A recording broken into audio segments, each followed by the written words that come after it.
പിന്നെ അടുത്ത സംശയം എന്തെന്ന് വെച്ചാൽ, നമ്മൾ അടവിനെടുക്കുന്ന വണ്ടി ഉണ്ടല്ലോ, അധികം അങ്ങനെയൊക്കെ എല്ലാവരും വണ്ടി എടുക്കുക. പക്ഷെ നമ്മൾ അടവിൻ്റെ പൈസ ഗഡു കൊടുക്കുമ്പോൾ അതിൽ പലിശ വരുന്നുണ്ടല്ലോ, അപ്പോൾ പിന്നെ അത് ഹറാമായിട്ട് മാറുള്ളതാണ്.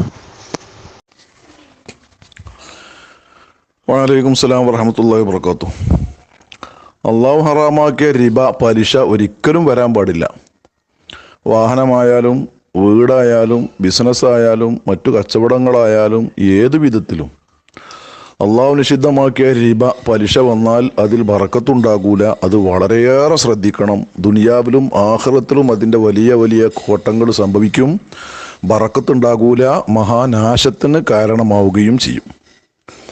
വണ്ടിയൊക്കെ എടുക്കുമ്പം ഗഡുക്കളായി തരുകയാണെങ്കിൽ എത്രയാണോ വില, ആ വിലക്ക് ഞാൻ ഗഡുക്കളായി വണ്ടി എടുത്തു എന്ന് പറഞ്ഞ് പലിശ വരാതെ സൂക്ഷിക്കാൻ കഴിയുന്ന ചില മാർഗങ്ങളൊക്കെയുണ്ട്.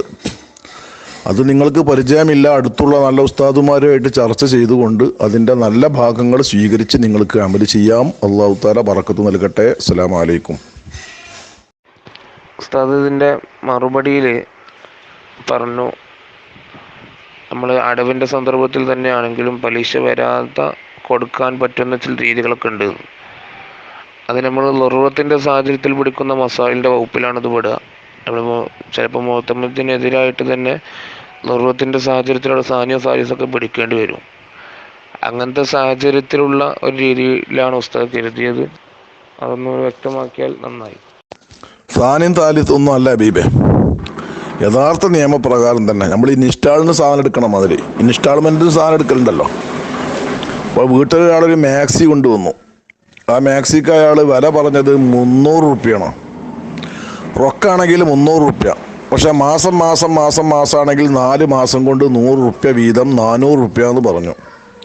എന്നാൽ ഒരു പലിശയും വരാതെ ഞാൻ ഈ മാക്സി ഓരോ മാസത്തിലും 100 വീതം എന്ന നിലക്ക് 4 മാസമാകുമ്പോഴേക്ക് 400 റുപ്യ തരാം എന്ന നിലക്ക് 400 രൂപ കൊണ്ട് ഞാൻ ഈ മാക്സി എടുത്തു. 400 രൂപക്ക് ഞാൻ ഈ മാക്സി വിറ്റു. അതിലൊരു പലിശയും ഇല്ല.